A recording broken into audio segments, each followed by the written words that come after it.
How are you guys? What's up? Esiwaka go back again here, and this is our channel where we inspire, we do educate, all inform, and we also encourage someone.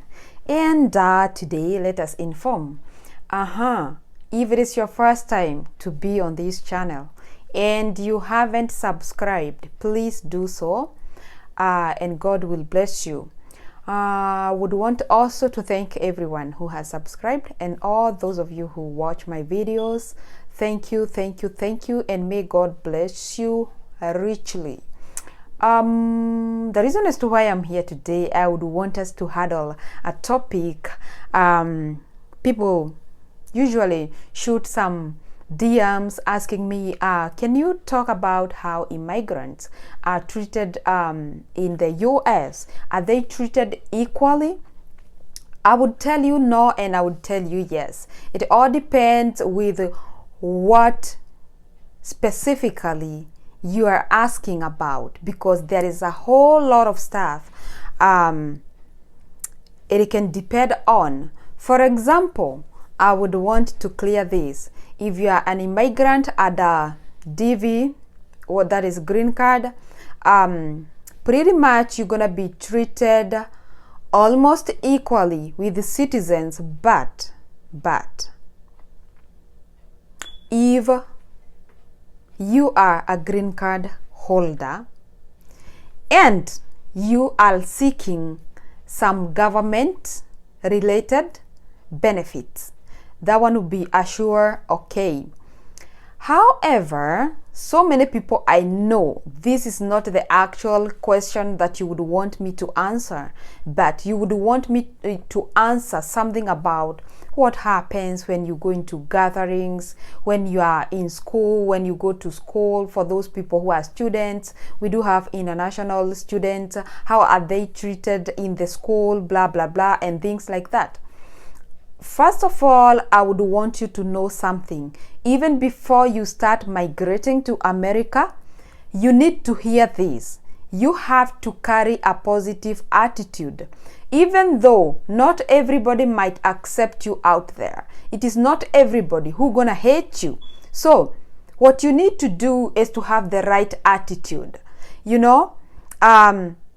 For example, people ask me, how are the kids treated in school since they come from Africa and they are not native, and saying they are not native, they are not born here, but they're also those who are born here, but that doesn't make them less of a immigrant, simply because they came here through their parents, or their parents migrated here, so they are fruit of immigration, if that can be explained that way. But here's the thing, like I'm telling you, when it comes to kids, anything to do with discrimination or anything to do with demeaning behavior or anything close to that, just know that most of the time kids are very, very innocent, and if you see them doing it, they have heard or they have confidence because it is something they have learned from, sorry to say, their parents, because kids don't know, they know no boundaries when it comes to social life. They can interact with anyone, but if they hear some if they hear some descriptive words that are supposed to mean or supposed to denote a certain group of people in the society, they're gonna grow up knowing that is the way they are supposed to address those people of that color, or those people if they are immigrants, or whoever it is, because kids take after their parents' behavior most of the time, because they learn through hearing and watching a lot of times.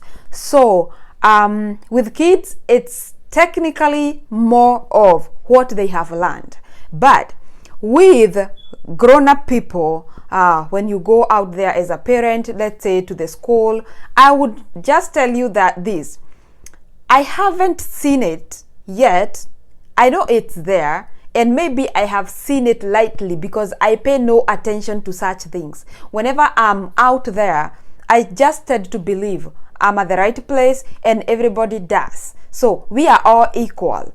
But there are those who would think maybe you are not even supposed to be addressing anything at a gathering because they pretend to behave like your accent is so deep, which ends up kind of like embarrassing you. So most of the time, with what I have gathered, I have seen when immigrants gather with Native Americans, they feel kind of like small, but they are not. But it is the fact that whenever you tend to speak, they'll be like the facial expressions will be telling you they are struggling to hear you, which could be true. But you know what? We are not English speaking people. Like, it's not our first language. We just try to match what we found here. And whenever they speak, they have their accent because everybody got an accent. They have an accent, we have an accent. And their accent is a foreign to us. The same our accent is foreign to them. And what we do, we pay more attention when they are talking and we don't concentrate with the accent. And that is how we come up with how we can be more attentive other than judgmental when listening. You see? So, I would just say this. Wherever you go, whether it is in America, whether it is in Europe, whether it is in Asia, and you know English it is not your first language, just carry something called confidence. Confidence will help you to do things that you have never even thought you can do.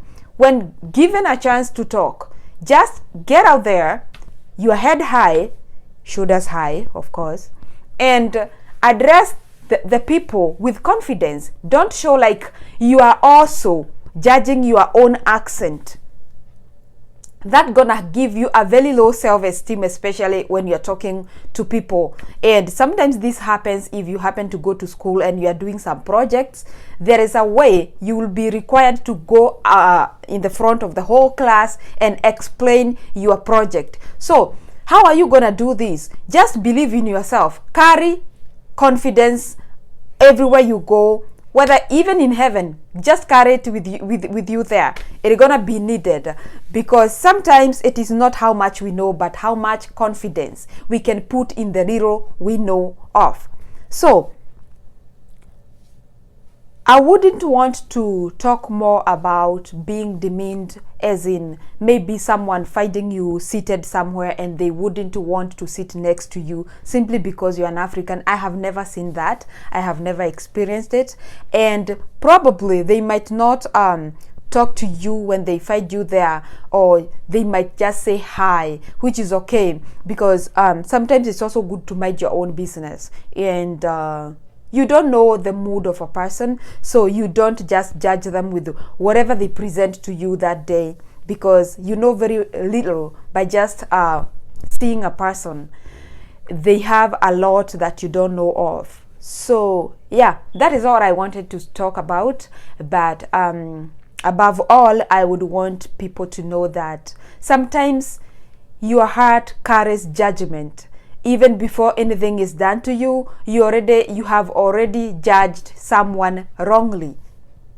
It could be someone didn't say hi to you, even though they just come and pass right in front of you. But that doesn't mean that they have anything bad they are carrying within their heart.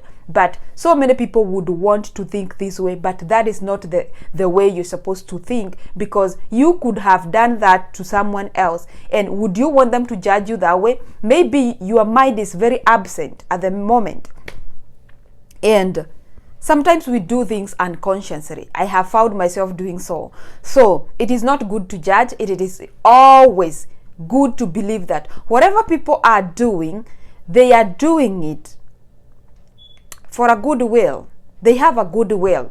So having that attitude, it's gonna help you to overcome, or not to always see the bad things in people, but also to know and understand that everything you see in people has a reason, and they have a reason as to why they do it. And as long as you are minding your own business, you do not have to worry much about why they are doing it, because most of the time they are not even doing it to you. It's just who they are, and they have nothing to do with who you are. So guys, up until next time, I'll see you when you see me. Just keep on keeping on, and much more is coming. A lot is coming this year. We're gonna have a whole new channel of Esiwakago YouTube channel, a whole new type of videos. A lot more is coming in. We just trust God for that. And guys, I will see you when you see me next. I'm still editing the birthday video, and very soon I'll be able to upload it. Just